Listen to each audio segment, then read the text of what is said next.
تو سوال یہ پیدا ہوتا ہے کہ نوح علیہ السلام رسول بھی تھے اور باپ بھی تھے. یہ 5 اولو العزم رسول ہوئے ہیں. اولو العزم یعنی 314 رسولوں میں سب سے بلند رتبہ 5 رسولان گرامی ہیں. نوح علیہ السلام، ابراہیم علیہ السلام، موسیٰ علیہ السلام، عیسیٰ علیہ السلام اور سیدنا محمد رسول اللہ صلی اللہ تعالیٰ علیہ وآلہ وسلم. تو ان میں 3 عیسیٰ علیہ السلام کی تو اولاد ہی نہیں ہوئی چونکہ آپ نے شادی نہیں فرمائی. تو 3 انبیاء ایسے ہوئے جو رسول بھی تھے، باپ بھی تھے. تو آقا علیہ السلام کے لیے یہ بات کیوں کہی گئی کہ تم میں سے کسی مرد کے باپ نہ تھے؟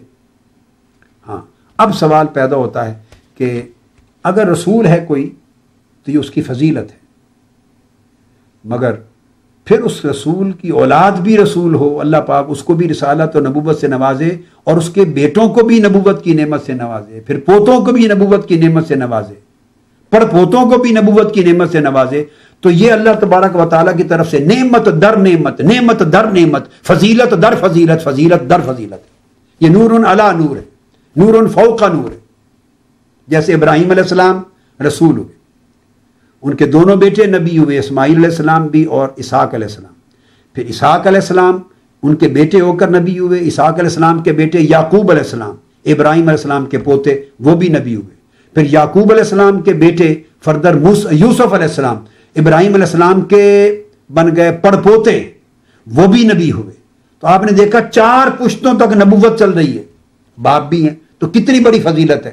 تو قیامت کا دن ہوگا، یہ رسول اور وہ نبی کھڑے ہوں گے، ان کے بیٹے بھی کھڑے ہوں گے اور وہ بھی نبی ہوں گے، ان کی امتیں بھی ہوں گی. پھر ان کے پوتے بھی نبی ہوں گے کھڑے اور ان کی امتیں ہوں گی، ان کے پڑپوتے بھی کھڑے ہوں گے، ان کی بھی امتیں ہوں گی. تو کتنا فخر ہوگا، کتنی فضیلت ہوگی اللہ کی نعمت کی.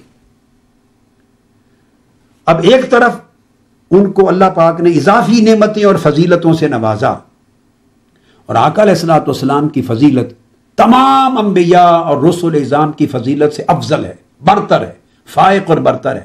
تمام فضیلتیں انبیاء کی آقا علیہ السلام میں جمع ہیں. تلک الرسل فضلنا بعضهم علی بعض منہم من کلم اللہ ورفع بعضهم درجات. یہ رسول ہیں، کسی کو کسی پر اللہ نے فضیلت عطا کی، درجے بلند کیے. ان میں کچھ وہ ہیں جنہوں نے اللہ سے کلام کیا اور موسیٰ علیہ السلام، اور کچھ وہ ہیں یعنی حضور علیہ السلام جن کو رفع بعضهم درجات، ان میں سے بعض کو سارے انبیاء پر اور سارے رسولوں پر بلند درجہ عطا کر دیا. مراتب اور درجات میں سب سے فوقیت و فضیلت عطا کر دی. اس لیے قاعدہ ہے کہ تمام فضیلتیں، تمام نعمتیں اور تمام درجے جو اللہ اور شانیں جو اللہ نے تمام انبیاء اور رسولوں کو عطا کی، وہ ساری نبوت محمدی میں جمع ہے، وہ ساری رسالت محمدی میں جمع ہے، وہ ساری ذات محمدی صلی اللہ علیہ وسلم میں جمع ہے. تو آقا علیہ الصلوۃ والسلام کی نبوت و رسالت بھی سب سے بلند رتبہ ہے، اور نبوت و رسالت کے سارے کمالات جو سب کو منتشر طور پہ موجود تھے، وہ آقا کی ذات میں سب سے بڑھ کر منتہائے کمال پر بھی ہیں اور سارے یکجا بھی ہیں، جمع ہیں. حضور علیہ السلام جامع الکمالات ہیں آقا علیہ الصلوۃ والسلام. تو یہ ایک کمال ایسا بنتا تھا کہ کئی انبیاء اور رسول ایسے ہوئے جو رسول بھی تھے اور باپ بھی تھے اور دادا بھی تھے اور پردادا بھی تھے، اور ان کی 4 پشتیں بھی نبی تھی. تو آقا علیہ السلام کہ اگر بیٹے جوان ہوتے، لفظ استعمال ہوا ہے ما کان محمد ابا احد من رجالکم، کہ محمد صلی اللہ علیہ وسلم تم میں سے کسی مرد کے باپ نہ تھے. یہ نہیں فرمایا ما کان محمد ابا احد منکم کہ تم میں سے کسی کے باپ نہ تھے، یوں نہیں فرمایا. اب وہ نقطہ بتا رہا ہوں، بات یوں بھی پوری ہو سکتی تم میں سے کسی کے باپ نہ تھے. اگر یہ فرما دیا جاتا تم میں سے کسی کے باپ نہ تھے تو پھر آقا علیہ السلام کا کوئی بچہ بیٹا بھی نہ ہوتا، اور چھوٹے بچپن کی عمر میں وفات پانے والا بیٹا بھی نہ ہوتا، چونکہ وہ بھی تم میں سے کسی کے باپ تو بن جاتے. تو نہیں فرمایا ابا احد منکم، نہ فرمایا ابا احد من رجالکم، تم میں سے کسی مرد کے باپ نہ تھے. لفظ مرد بچے پر استعمال نہیں ہوتا. مرد، رجال کا لفظ عربی زبان میں رجل اس کے لیے استعمال ہوتا ہے جب آدمی بلوغ کو پہنچتا ہے، عاقل اور بالغ جوان مرد ہوتا ہے تو اس کو رجل کہتے ہیں. عربی میں جب تک بچہ ہوتا ہے تو اس کو صبی کہتے ہیں یا طفل کہتے ہیں یا اولاد کہتے ہیں، رجل نہیں کہتے. اس لیے حدیث میں، قرآن میں جب بھی لفظ رجال آئے گا مراد عاقل بالغ مرد ہوں گے جو مکلف ہیں، ذمہ دار ہیں، لائبل ہیں، اڈلٹ ہیں. اور اگر بچے آئیں گے تو اولاد کا لفظ آئے گا، سبی کا لفظ آئے گا، اطفال کا لفظ یا طفل کا لفظ آئے گا۔ تو قرآن مجید نے کہا ما کان ابا احد من رجالکم، تم میں سے کسی عاقل بالغ مرد کے باپ نہ تھے۔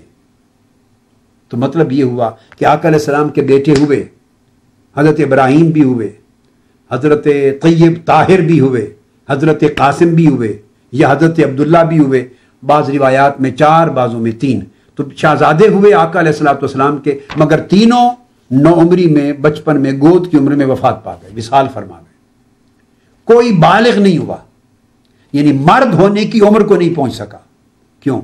اس لیے کہ بعثت اور اعلان نبوت اور کسی کی نبوت کا جانا جانا اور کسی کا نبی ہونا یا اس کو نبی پہچانا جانا اور نبی کہلانا، یہ بلوغ سے پہلے جب تک عاقل اور بالغ نہ ہو جائے، 30 برس یا اس سے اوپر 40 برس یا فوق زائد، جب تک اس عمر تک کوئی شخص نہ پہنچے اس وقت تک بعثت نہیں ہوتی، اور بعثت سے اس کی نبوت جانی اور پہچانی جاتی ہے، اسے نبی کہا جاتا ہے، نبی کے طور پہ پہچانا جاتا ہے۔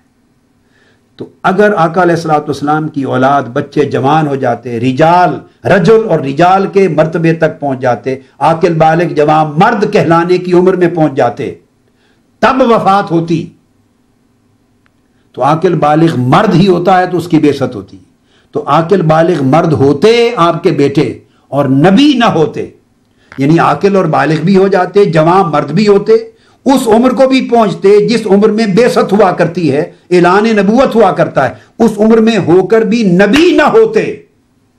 تو آقا علیہ السلام کی یہ فضیلت کہ خود نبی اور رسول ہیں اور بیٹے جوان ہیں مگر انہیں نبوت اور رسالت نہیں ملی، اس فضیلت میں آقا علیہ السلام کی کمی رہ جاتی ابراہیم علیہ السلام کے مقابلے میں، حضرت اسحاق علیہ السلام کے مقابلے میں، یعقوب علیہ السلام کے مقابلے میں، حضرت یوسف علیہ السلام کے مقابلے میں، سلیمان اور داؤد علیہ السلام اور موسیٰ علیہ السلام، کئی انبیاء کے مقابلے میں، سینکڑوں انبیاء کے مقابلے میں اس فضیلت کی کمی رہ جاتی کہ ان کے بیٹے جمع تھے اور نبی ہوئے، آقا علیہ السلام کے بیٹے ہو کر بھی جمع ہو کر بھی نبی نہیں ہوئے، تو یا ایک گوشہ ان کی فضیلت کا بلند ہو جاتا جو اللہ رب العزت کو گوارا نہ تھا۔ ایک طرف 2 فیصلے تھے، ایک یہ تھا کہ اللہ کا فیصلہ تھا کہ میرے محبوب کے بعد کوئی نبی نہ ہو، میرے محبوب پر سلسلہ نبوت ختم کر دیا جائے، میرے محبوب پر باب نبوت اور رسالت ختم کر دیا جائے، میرے محبوب پر سلسلہ وحی منقطع ہو جائے۔ ایک طرف فیصلہ یہ تھا کہ آپ خاتم النبیین ہیں، آپ کے بعد کوئی نبی نہیں آئے گا، کوئی رسول نہیں ہوگا، اور قیامت تک کی امت ساری نبوت محمدی میں رہے گی، صرف رسالت محمدی میں رہے گی، کسی کو نبوت اور رسالت نہیں دی جائے گی۔ ایک طرف یہ فیصلہ اٹل تھا، خاتم النبیین۔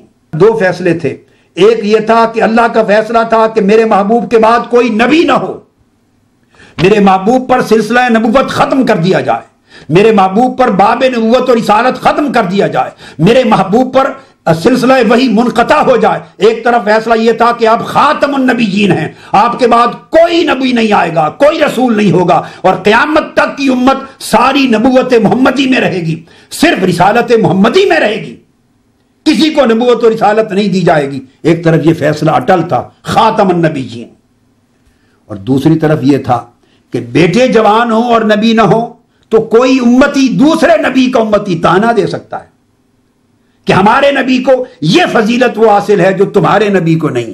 مسلمانوں کو کہتا یہ فضیلت ایک ایسی ہے، ہر فضیلت تمہارے نبی کی زیادہ صحیح مگر اس میں ہمارا نبی بڑھ گیا۔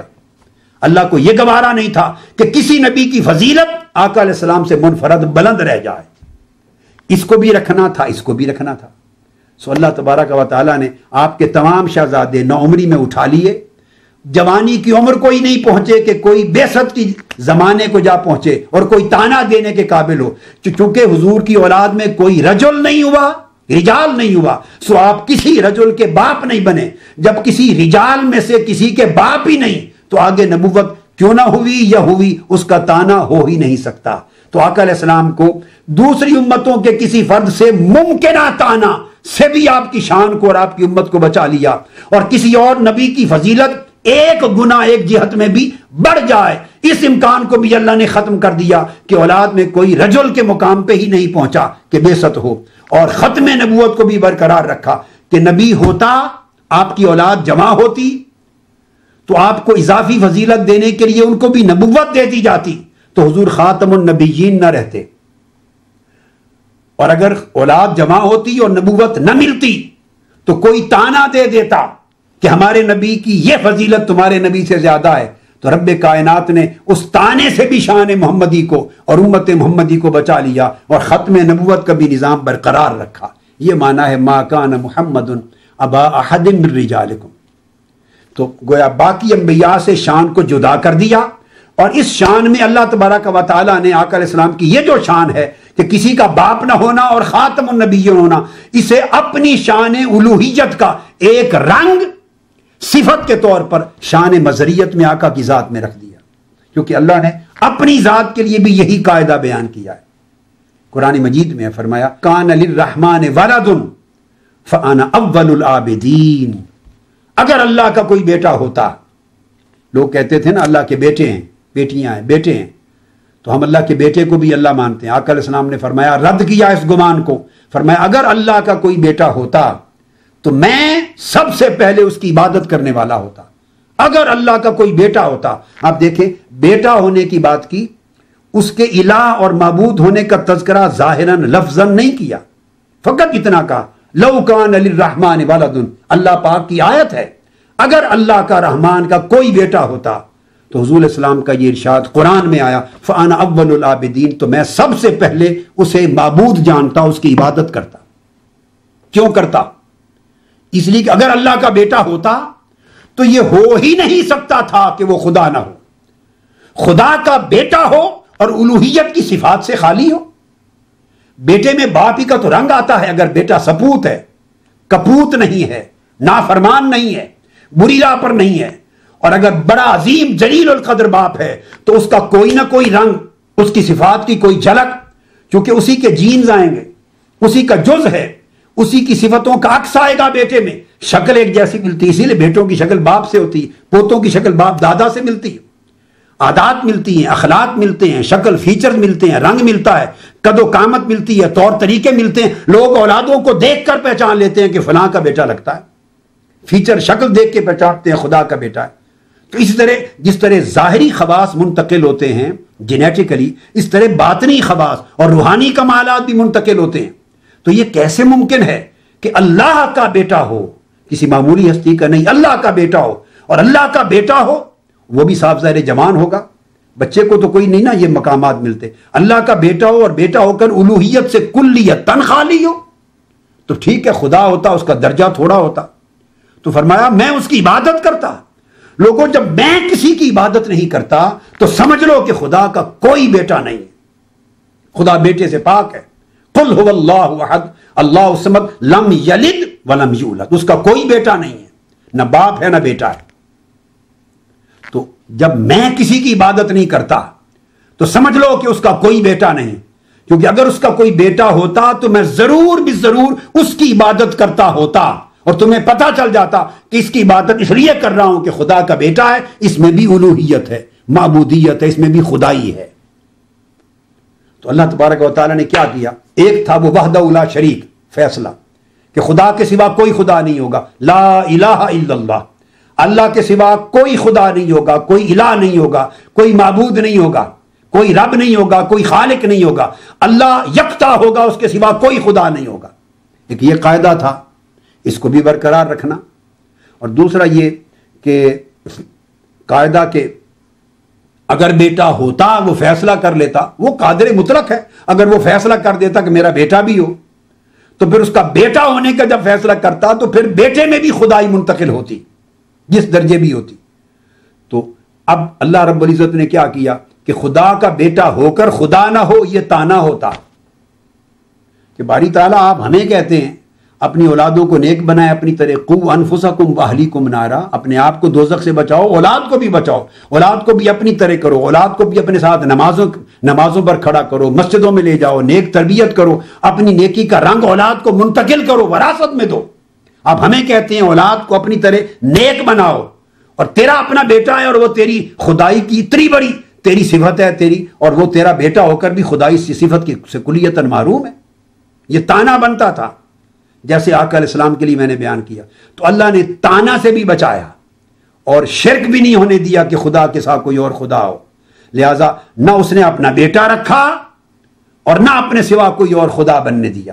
تو جب اس کا بیٹا کوئی نہیں صرف اس لیے کہ خدا کو اپنے سوا کسی اور خدا کا ہونا اللہ رب العزت کی شان الوہیت کو گوارا نہیں ہے، تو پھر اللہ کا جب اس نے اسی وجہ سے بیٹا نہیں بنایا اور خود کو اولاد سے پاک رکھا، تو اس کے سوا پھر اور کسی کو خدا جاننا اور معبود جاننا، کسی اور کی پرستش کرنا، وہ کس درجے میں جائز ہو سکتا ہے؟ اگر کسی کی عبادت کسی درجے میں جائز ہوتی تو پھر اللہ تعالیٰ خود اپنا بیٹا نہ بنا دیتا اور اس کو ہی خدا بناتا، کہ بجائے لوگوں کی جبین نیاز اور سجدے کسی اور کے حضور ہوں، وہ اللہ کے علاوہ اگر کسی اور کو سجدے کرنے ہیں تو کیوں نہ خدا کے بیٹے کو ہی کریں تاکہ خدا ہی اس کے گھر میں تو رہے. تو جب اللہ نے اپنے سوا کسی اور کی خدائی کو جائز ہی قرار نہیں دیا، رد کر دیا اس امکان کو، لو کان فیہما آلہۃ الا اللہ لفسدتا، اگر اللہ کے سوا کوئی اور خدا ہوتا زمین و آسمان کی کائنات میں تو اس کائنات میں فساد ہو جاتا. جب اس کے سوا کوئی اور خدا ہونا ہی نہیں تھا تو پھر اس کا بیٹا کیوں ہو؟ کیونکہ بیٹا کرتا تو لازماً خدا بن جاتا، اور خدا بن جاتا تو توحید نہ رہتی، شرک ہو جاتا. لہذا اس نے توحید بھی رکھی اور بیٹا بھی نہیں ہوا، تانا بھی نہیں ہونے دیا کہ بیٹا ہو کر خدا نہ بنا. اپنی اس شان کی جھلک مرتبہ خلق میں، مرتبہ نبوت و رسالت میں اپنے محبوب کو صفت منعکس کی اور فرمایا میرے محبوب جس طرح میں خدا تھا اور اگر میرا بیٹا ہوتا تو لازماً وہ بھی خدا ہوتا، مگر پھر میری خدائی میں وحدت و توحید نہ رہتی. اس طرح محبوب آپ مصطفیٰ تھے اور میں نے آپ کو خاتم النبیین بنایا تھا. اگر آپ کا بیٹا جوان ہوتا تو یقیناً وہ بھی نبی ہوتا. اگر آپ سے کم درجہ انبیاء کے بیٹے نبی ہوئے تو آپ کا بیٹا نبی کیوں نہ ہوتا؟ تو وہ نبی ہوتا. اگر بیٹا نبی ہو جاتا تو آپ خاتم النبیین نہ رہتے. سو جس طرح میں نے اپنی خدائی میں اپنی توحید کو برقرار رکھنے کے لیے اپنے آپ کو بیٹے سے پاک رکھا، محبوب اس طرح آپ کی ختم نبوت کو برقرار رکھنے کے لیے آپ کو ما کان ابا احد من رجالکم، جوان بیٹے کی جوان عمر تک پہنچنے سے پاک رکھا تاکہ عمر بعثت کو کوئی اولاد نہ پہنچے، عمر بعثت کو کوئی اولاد نہ پہنچے. تو یہ وہ بنیادی مقصود تھا جس وجہ سے آقا علیہ السلام کو باپ نہیں کہا کسی کا، بڑے جمع کا. اور مطلقاً لفظ باپ جو یہاں یوز نہیں کیا، ازواج کو، اب ہم پلٹ کے اسی موضوع کی طرف آ گئے، ازواج کو ماں کہا مگر حضور علیہ السلام کو اس آیت میں باپ نہیں کہا، اس لیے کہ جب باپ کہتے ہیں تو اس کے اندر ایک سملیرٹی، ایک یکسانیت، ایک برابری، ایک ہمسری کا شائبہ پیدا ہو جاتے ہیں. یہ جو رشتے ہیں نا باپ اور بیٹا، آج میں باپ ہوں، یہ بیٹا ہے، کل کو وہی جو میرا بیٹا ہے وہ باپ ہو جائے گا، اس کے بیٹے ہوں گے، پھر اس کا بیٹا باپ ہو جائے گا، پھر اس کے بیٹے ہوں گے. تو باپ ایک ایسا لفظ ہے جو ہر ایک میں کامن بن جاتا ہے. تو آج میں باپ ہوں، یہ بیٹا ہے، تو کل یہ بیٹا میرا جو ہے وہ باپ بن جائے گا کسی کو، اور ہم بھی، میں بھی باپ، وہ بھی باپ، کسی کا کسی کی نسبت سے. تو لہذا باپ ہونے میں ایک، اور دوسرا چونکہ یہ خونی رشتہ ہے اس میں ایک ہمسری کا. ہر شخص بیٹا جب اس عمر پہ پہنچتا ہے باپ کی عمر پہ تو اسی درجے میں اپنی اولاد کے لیے اس درجے میں چلا جاتا ہے جو درجہ اس کے لیے اس کے باپ کا تھا، جو درجہ آج ہماری اولاد کو ہے. ایک وقت میں جب ہمارے والدین زندہ تھے تو ہمارے ماں باپ کا درجہ، باپ کا درجہ ہمارے لیے وہ تھا جو آج ہماری اولاد کا درجہ کی نگاہ میں ہمارا درجہ ان کی نگاہ میں ہے. تو باپ ایک ایسا سٹیٹس ہے کہ ہر شخص یکے بعد دیگرے، ہر شخص اس کو اچیو کرتا چلا جاتا ہے، ہر شخص اچیو کرتا چلا جاتا ہے. اس لیے اس کائنات میں کروڑوں باپ ہیں، کروڑوں باپ ہیں. اللہ رب العزت نے فیصلہ کیا میرے محبوب میں جس طرح خود یکتا ہوں ساری کائنات میں، اپنی خدائی میں، اپنی خالقیت میں، محبوب تجھے اپنی محبوبیت میں ختم نبوت کا تاج پہنا کر تمہیں بھی یکتا و تنہا بنانا چاہتا ہوں. کوئی تیرا ہمسر نہ ہو، تیرے برابر نہ ہو. اگر آقا علیہ السلام کو باپ کہہ دیا جاتا تو پھر تو سارے صحابہ اپنے اپنے درجے میں باپ تھے، تو ٹائٹل میں بھی مساوات ہو جاتی. رب نے چاہا کہ ٹائٹل میں بھی یکسانیت نہ ہو، لقب میں بھی برابری نہ ہو، ایک مرتبے اور نسبت میں بھی ہمسری نہ ہو. چاہے جائے کہ شان میں برابری تصور کی جائے، چاہے جائے کہ باقی مراتب میں ہمسری تصور، برابری تصور کی جائے، چاہے کہے امتی خود کو معاذ اللہ خود کو حضور جیسا یا حضور کو اپنے جیسا اور اپنی مثل قرار دے. رب کائنات نے مثلیت کے فتنے کی جڑ کاٹ دی. حالانکہ بھائی ہونا اس میں برابری زیادہ ہے، باپ ہونے میں برابری بھی ہے، قدر فضیلت بھی ہے.